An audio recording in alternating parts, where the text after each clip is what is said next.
प्रभु को बहुत महिमा मिले। प्रभु को बहुत महिमा मिले।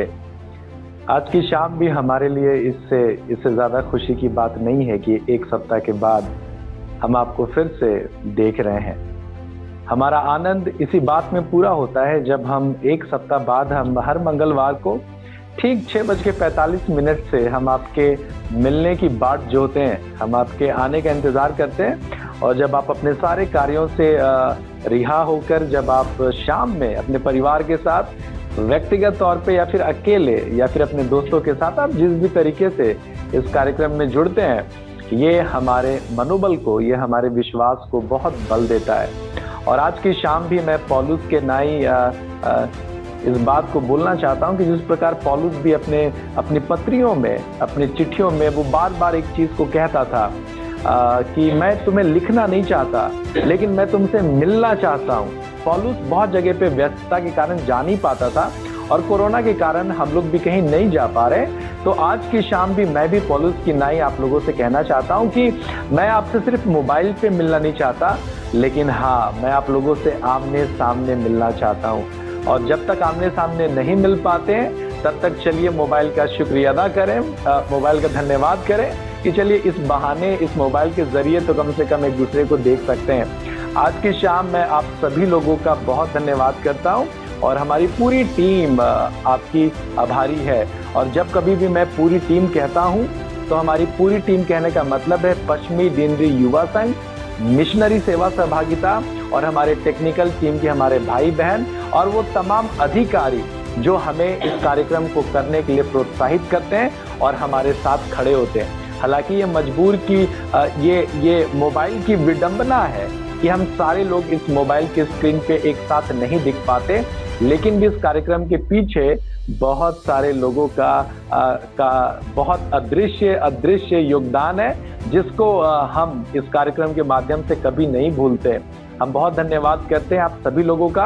हालांकि आज के दिन हमारी कलीसिया में बहुत ढेर सारे कार्यक्रम है। विशेष तौर पे जो रांची में हो रहा है वो हमारे डायसिस काउंसिल की सभा चल रही है, जो कि 1 तारीख से शुरू हुई और अब वो 6 तारीख तक हर दिन चलेगी। और हमारी कलीसिया बहुत ऐतिहासिक समय से गुजर रही है और बड़े बड़े बदलाव इस समय हमारी कलीसिया में हो रहे हैं। जितने भी लोग इस कार्यक्रम को सुन रहे हैं, ये बात इसलिए बतला रहा हूं ताकि आप अपनी व्यक्तिगत प्रार्थना में आप नॉर्थ वेस्ट जीएल चर्च को जरूर से याद करें।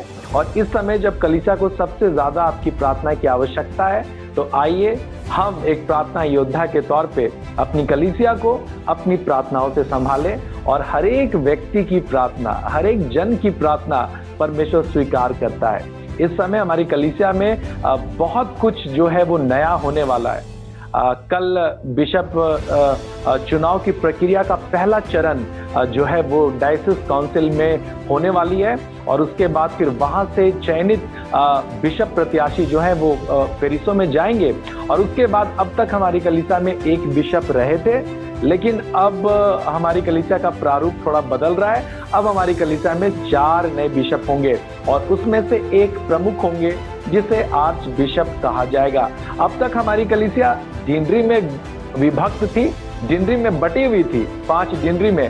अब ये डायसिस का रूप लेगी, पश्चिमी डायसिस छत्तीसगढ़ और ये आपका दक्षिण डायसिस उड़ीसा और उसके बाद फिर रांची डायसिस, जो कि रांची के और मध्य डिंडरी को अपने आप में समेटेगा। और उसी तरीके से पूर्वी डायसिस असम के तरफ के और एक होगा सेंट्रल डायसिस, जो इन तीनों डायसिस के ऊपर सबसे प्रधान होगा। हालांकि इन सब चीज़ों की जानकारी आपको होगी, लेकिन भी हम आज की शाम आप लोगों को एक छोटी जानकारी इसलिए दे रहे हैं ताकि आप अपनी प्रार्थनाओं में कलीसिया को और कलीसिया के लिए आप प्रार्थना कर सकें।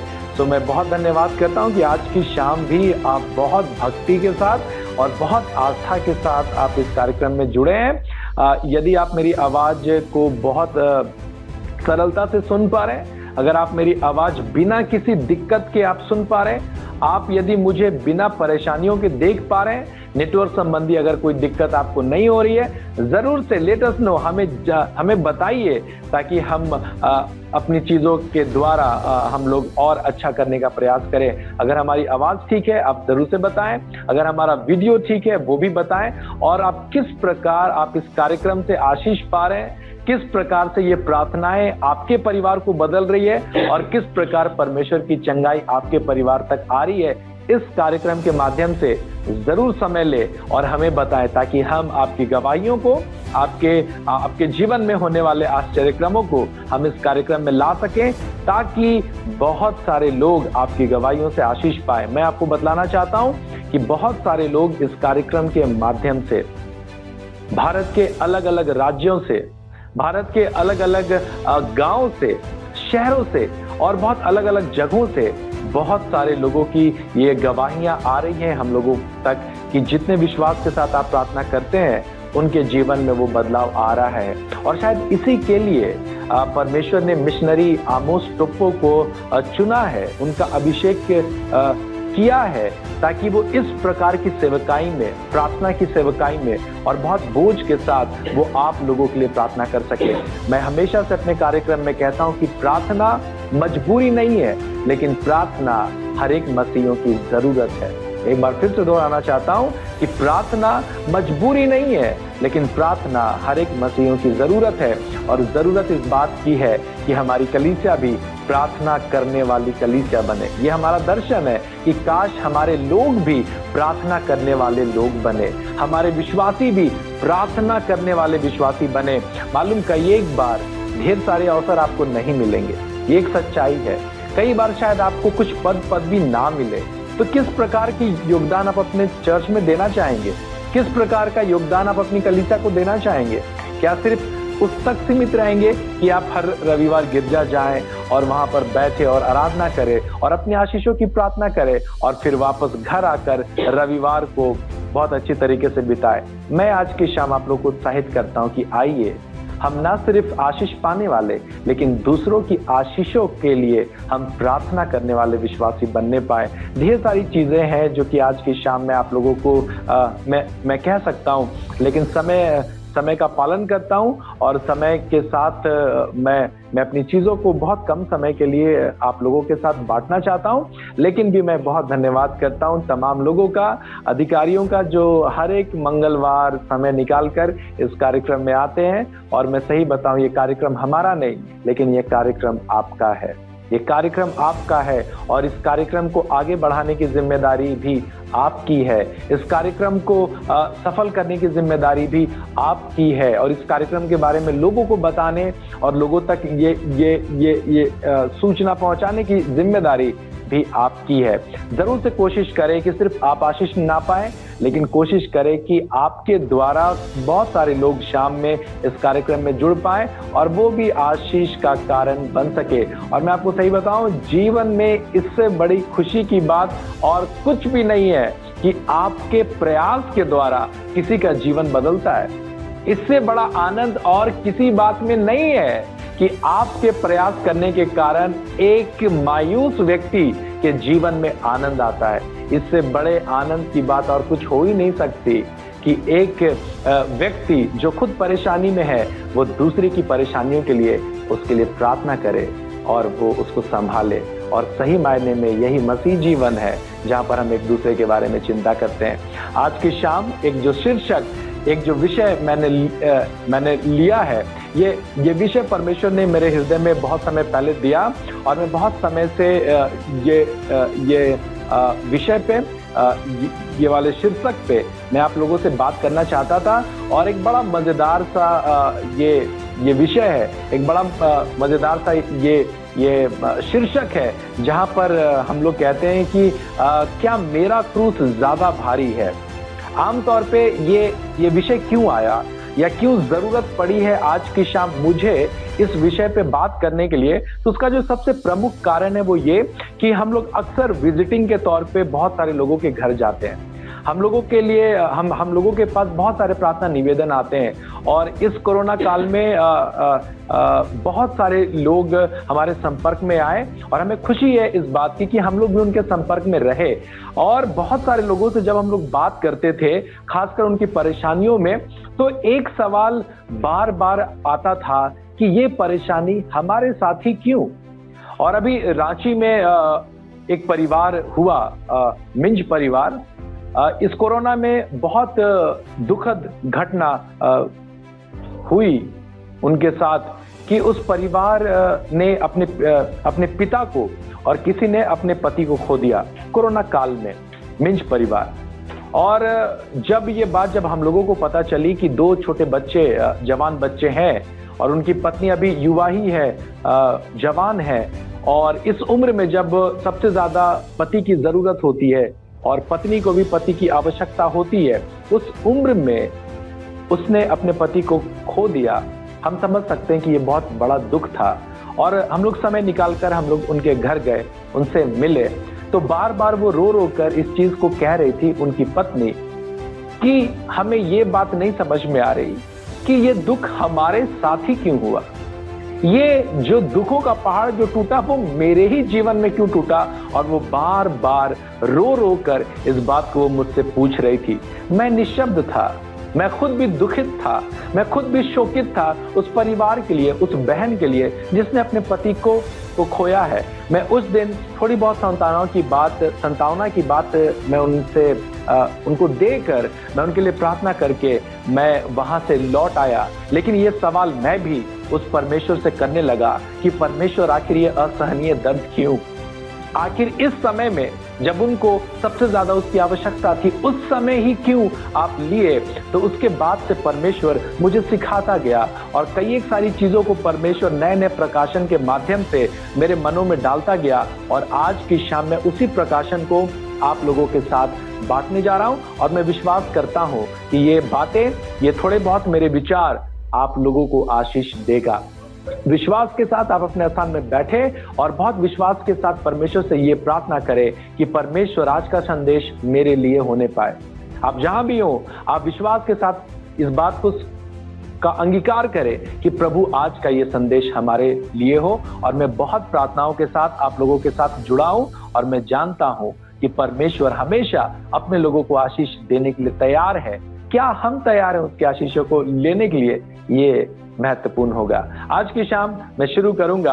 अभी थोड़े दिनों पहले एक बड़ी मजेदार की घटना के साथ मैं शुरू कर रहा हूं।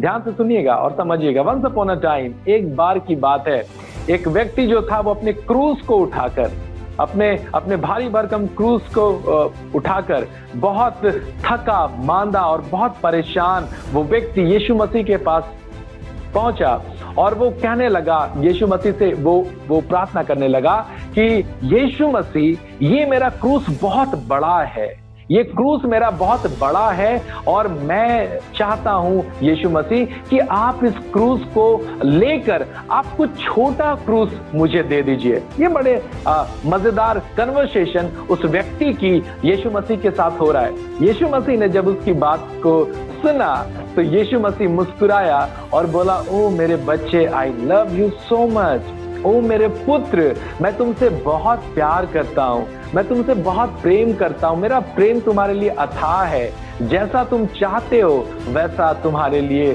जरूर होगा। वो व्यक्ति अपना बड़ा क्रूस को छोटा करना चाहता था और यीशु मसीह ने कहा कि चलो ठीक है, एक कमरा यहाँ पर है, तुम उस कमरे में जाओ और वहां पे ढेर सारा क्रूस रखा हुआ है। ध्यान से सुनिएगा, ढेर सारा क्रूस उस कमरे में रखा हुआ है, तुम जाओ और तुम्हें जो क्रूस पसंद आए तुम जाकर उस क्रूस को ले लेना और उसके बाद तुम मेरे पास आना, वही क्रूस तुम्हारा होगा। ये व्यक्ति जो था बहुत आनंद के साथ अपने क्रूस को उठाया और वो भारी भरकम बड़ा सा क्रूस को लेकर वो उस कमरे में गया और एक कोने में उसने अपने क्रूस को रखा और उसके बाद उस कमरे में गया जहां पे ढेर सारा क्रूस पहले से है। अब वो जाकर अपने लिए सबसे छोटा क्रूस उस कमरे में ढूंढने लगा। छोटा, सबसे छोटा क्रूस वो खोज रहा है। वो जाता है तो क्या देखता है कि ढेर सारा क्रूस उस कमरे में है। वो बिल्कुल हैरान था, लेकिन वो खुशी खुशी अपने लिए छोटा क्रूस वो खोजता है। वो क्या देखता है कि कोई भी क्रूस जो है वो छोटा नहीं दिख रहा है, हर एक को वो उठाता है, वो भारी भरकम है। वो फिर आगे जाता है, वहां पे खोजता है, वो इस तरफ खोजता है, वो उस तरफ वो खोजता है, पूरे कमरे में वो क्रूस खोजता है, अपने लिए सबसे छोटा क्रूस। और उसके बाद बहुत देर हो जाता है, आधा घंटा 1 घंटा, उसे कुछ भी छोटा क्रूस दिखाई नहीं देता है। लेकिन अंततः आखिरी में 1 घंटे के बाद उसे एक छोटा क्रूस मिल जाता है, और ये बहुत आनंद के साथ उस क्रूस को लेकर यीशु मसीह के पास वो आता है, उछलते कूदते, और यीशु मसीह से कहता है कि यीशु मसीह, मुझे छोटा क्रूस मिल गया है और मैं चाहता हूं कि आप ये क्रूस मुझे दे दीजिए। यीशु मसीह जो थे वो उसको देखकर मुस्कुराते हैं, वो उसको देखकर प्रेम के मुद्रा में वो आते हैं, उसको देखकर वो बहुत प्यार से भर जाते हैं। और मालूम यीशु मसीह ने क्या कहा, आपको सुनना चाहिए, ध्यान से सुनिएगा। यीशु मसीह ने कहा कि मेरे बेटे, ये तो वही क्रूस है जो क्रूस तू लेकर आया था। ये वही क्रूस है जिसे तू सबसे बड़ा समझकर बदलना चाहता था। ये वही क्रूस है जिसे तू लेकर मेरे पास आया था। ये वही क्रूस है। मेरे प्रियो, उस व्यक्ति को अपनी गलती का एहसास होता है, उस व्यक्ति को अपने द्वारा किए गए गलती पर पछतावा होता है, और वो यीशु मसीह से कहता है, मुझे माफ करिए, लेकिन मैं एक नई चीज को मैं सीख लिया, मुझे मेरे गलती का एहसास है। और वो ये बात समझ जाता है। मालूम, कई बार हम जब दूसरों के जीवन को देखते हैं तो हमें लगता है कि मेरा दुख ज्यादा बड़ा है, हमारा जीवन जो है वो बहुत ज्यादा तकलीफ में है, बहुत दुखद है, हमारी जो तकलीफें हैं वो सबसे ज्यादा है। लेकिन मालूम, परमेश्वर क्या सिखाना चाहता है कि नहीं, तुम्हारा ही जो दुख है वो ज्यादा नहीं है, लेकिन दूसरे और भी ऐसे लोग हैं जो तुमसे ज्यादा परेशान हैं, जो तुमसे ज्यादा दुखी हैं। मालूम, ये बातें मुझे बहुत प्रेरणा देती है, और ये बातें मुझे हमेशा अपने बारे में ना, लेकिन दूसरों के बारे में सोचने के लिए बड़ा प्रेरित करती है। जब मैं इस बात को समझता हूँ कि मेरे जीवन का दुख जो है वो ज्यादा नहीं है दूसरों के जीवन की अपेक्षा में। आप नहीं कल्पना कर सकते हैं कि दूसरा व्यक्ति कितने तकलीफ में है और कितने दुख में है। मालूम, पौलुस जो है वो अपने बच्चे को, अपने आत्मिक बच्चे को, जिसका नाम तीमुथियुस है, उसको एक बहुत अच्छी शिक्षा वो दे रहा है। और मैं चाहता हूं कि आप निकालें 2 तीमुथियुस, उसका 4 अध्याय और उसका 7 पद। एक बहुत अच्छी बात, Paul is writing to his spiritual son Timothy. पौलुस अपने आत्मिक बेटा जो कि तीमुथियुस है, उसको एक बहुत अच्छी चीज वो लिख रहा है और वो सिखा रहा है। सुनिएगा, बहुत आशीष आपको मिलेगी। दूसरा तीमुथियुस, उसका 4 अध्याय और उसका 7वां पद। पौलुस तीमुथियुस के लिए लिख रहा है, 7वां पद, 4 का 7। मैं अच्छी कुश्ती लड़ चुका हूं, मैंने अपनी दौड़ पूरी कर ली है, मैंने विश्वास की रखवाली की है। एक बार फिर से आप सभी लोगों के लिए पढ़ना चाहता हूं। 2 तीमुथियुस 4 अध्याय 7 पद। मैं अच्छी कुश्ती लड़ चुका हूं, मैंने अपनी दौड़ पूरी कर ली है, मैंने विश्वास की रखवाली की है। कितनी खुशी हुई होगी पौलुस को ये बात अपने आत्मिक बेटे समान तीमुथियुस को लिखते हुए।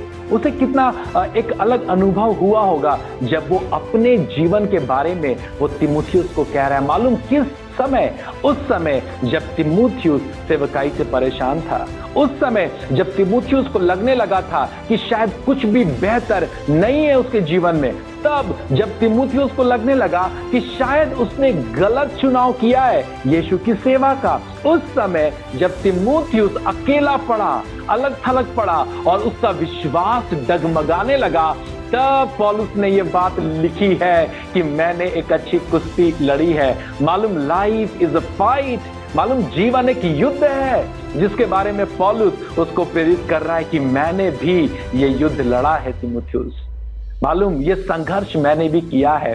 और मालूम वो क्या कह रहा है पौलुस? वो कह रहा है कि मैं एक अच्छी कुश्ती लड़ चुका हूं, मैंने अपनी दौड़ पूरी कर ली है और मैंने विश्वास की रखवाली की है। मालूम आज की शाम मुझे नहीं पता कि आपको अपना क्रूस कितना भारी लग रहा है, मुझे नहीं पता कि आप कौन से परेशानियों में सबसे ज्यादा दुखित हैं, मुझे नहीं मालूम कि कौन सी बात आपके आनंद को कम कर रही है, आपके विश्वास को डगमगा रही है, लेकिन मालूम आपको पौलुस की ये बात से प्रेरणा लेनी चाहिए।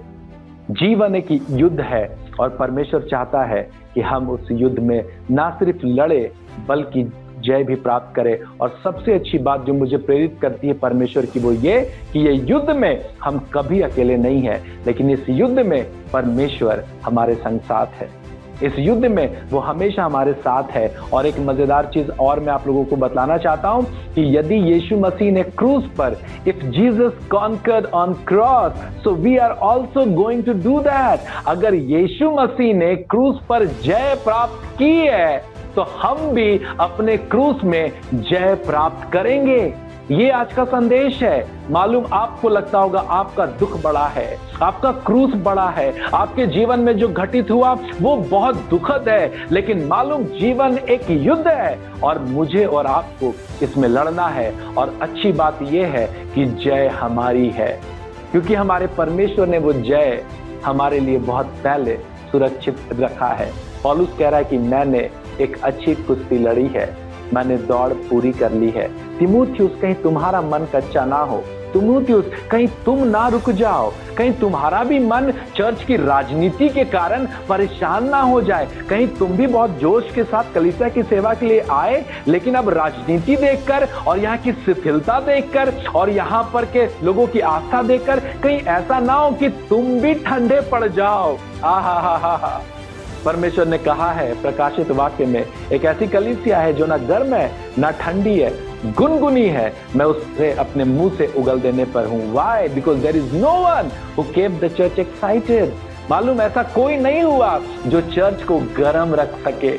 मालूम लोग आए, उन्होंने देखा कि चर्च ठंडा है और वो कंप्लेन करके चले गए। ये विडंबना है कलीसिया की। लेकिन आज की शाम जितने भी लोग इस संदेश को सुन रहे हैं, यदि कलीसिया ठंडी है, यदि कलीसिया शिथिल है, तो उसको गर्म करने की जिम्मेदारी भी आपकी है, मेरी है। और इसी दर्शन के साथ मैं अपनी कलीसिया में लगा हूं और इस विश्वास के साथ कि परिस्थितियां अभी अनुकूल नहीं है, लेकिन आने वाले दिनों में परमेश्वर सारी परिस्थितियों को अनुकूल करेगा। जीवन एक युद्ध है और इसे मुझे और आपको लड़ना है। पौलुस कह रहा है कि मैंने एक अच्छी कुश्ती लड़ी है तीमुथियुस, और मैंने वो कुश्ती कैसे लड़ी है? मैंने विश्वास के साथ उस कुश्ती को लड़ा है, मैंने पूरे आनंद के साथ उस कुश्ती को लड़ा है, मैंने पूरे आनंद के साथ और विश्वास के साथ मैं कठिन समय में मैं परमेश्वर पे विश्वास करके मैं आगे बढ़ता गया हूँ। मालूम आप जिस भी तकलीफ में है, आप जिस प्रकार के भी संघर्ष में है, मैं चाहता हूँ थोड़ा हिम्मत बांधिए और अपने आप को ये दिलासा दीजिए और विश्वास के साथ आगे बढ़िए। मालूम आप हारेंगे नहीं, लेकिन परमेश्वर आपको जिता देगा। एक गीत मैं आप लोगों के साथ गाना चाहता हूँ और ये गीत मुझे बहुत बल देता है और इस गीत का बोल है I have decided to follow Jesus. I have decided to follow Jesus. I have decided to follow Jesus. No turning back, no turning back. Hindi में भी इसको गाना चाहता हूं। यीशु के पीछे मैं चलने लगा, यीशु के पीछे मैं चलने लगा, यीशु के पीछे मैं चलने लगा, ना लौटूंगा, ना लौटूंगा, ना लौटूंगा, ना लौटूंगा। अगर कोई मेरे साथ ना आए। मैं चाहता हूं कि आप भी अपने स्थान में इस गीत को दोहराएं, मेरे साथ गाएं और कुछ देर इस गीत के शब्दों की गंभीरता को समझे और अपने जीवन से प्रभु को महिमा दे। घर कोई मेरे साथ ना आए, घर कोई मेरे साथ ना आए, घर कोई मेरे साथ ना आए, ना लौटूंगा, ना लौटूंगा, ना लौटूंगा, ना लौटूंगा। यीशु के पीछे मैं चलने लगा, यीशु के पीछे मैं चलने लगा, यीशु के पीछे मैं चलने लगा, ना लौटूंगा, ना लौटूंगा, ना लौटूंगा, ना लौटूंगा। Whatever cross God has given to us, चाहे जैसा भी क्रूस हमारे यीशु मसीह ने मुझे और आपको क्यों ना दिया हो, आइए विश्वास के साथ उस क्रूस को लेकर हम आगे बढ़ें। आइए पूरे विश्वास से हम उसका सामना करें और एक अच्छी दौड़ दौड़े, एक अच्छी कुश्ती लड़े, एक अच्छी लड़ाई लड़े, ताकि जब परमेश्वर मुझे और आपको देखे वो कहे शाबाश मेरे बेटे, शाबाश मेरी बेटी। समय कठिन था लेकिन तुमने अपने जीवन की विश्वास की कुश्ती अच्छी लड़ी है।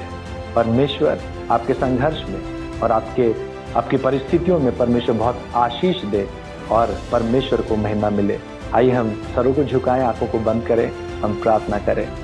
परमेश्वर बहुत धन्यवाद आज की शाम इन लोगों के लिए प्रभु, जो निरंतर प्रभु आपके वचन के लिए भूखे और प्यासे हैं। मुझे नहीं पता प्रभु कि वो कौन सा क्रूस लेकर चल रहे हैं, मुझे नहीं मालूम प्रभु कि पारिवारिक कौन सा क्रूस प्रभु ने दबा रहा है, और प्रभु वो उस क्रूस के बोझ से प्रभु दब रहे हैं। लेकिन प्रभु होने पाए आज की शाम प्रभु कि प्रभु एक बार फिर से नए आनंद के साथ प्रभु विश्वास के साथ वो खड़ा हो और उस क्रूस को लेकर प्रभु वो आगे बढ़ने पाए। परमेश्वर हम में से हर एक के संघर्षों में तू हमारी सहायता कर, हर एक को आशीष दे। प्रार्थना यीशु के नाम से मांगते हैं, सुन और दया से ग्रहण कर। आमीन आमीन। बहुत धन्यवाद करता हूं आप सभी लोगों के लिए हर एक मंगलवार इस कार्यक्रम में आने के लिए। और सच बताऊं तो मुझे आप लोगों से बहुत आशीष मिलती है, मैं आप लोगों से बहुत कुछ सीखता हूं। आज की शाम में विशेष तौर पे एक्नॉलेज करना चाहता हूं। मैं बहुत धन्यवाद और आभार व्यक्त करता हूं बहन सारा कुजूर का, जो कि नेपाल से हमारे इस कार्यक्रम में जुड़ी है आज की शाम। और बहन, हम लोग भारतवासी, हम लोग भारतीय लोग आपका नॉर्थ वेस्ट जीएल चर्च की ओर से हम लोग आपका बहुत आभार व्यक्त करते हैं और बहुत धन्यवाद करते हैं। सारे लोगों के तरफ से हम लोग आपको ग्रीटिंग्स देते हैं, यीशु सहाय बोलते हैं। और आपके साथ मिलकर आज की शाम जब हम परमेश्वर की आराधना कर पा रहे हैं तो इस बात के लिए भी प्रभु को बहुत धन्यवाद देते हैं। अगले मंगलवार बिल्कुल तैयार रहें, एक और नए संदेश के साथ मिशनरी पादरी आमोस टोप्पो वो होंगे और वचन की सेवा के द्वारा वो भी आप लोगों के साथ परमेश्वर की आशीषों को बांटेंगे। जरूर से अगले मंगलवार के कार्यक्रम के बारे में भी लोगों को बताएं और समय निकालकर इस कार्यक्रम में जुड़े। परमेश्वर आप सभी लोगों को आशीष दे। बहुत धन्यवाद। आगे के समय के लिए मैं मिशनरी पादरी आमोस टोप्पो साहब को मैं आमंत्रित करता हूँ। बहुत धन्यवाद।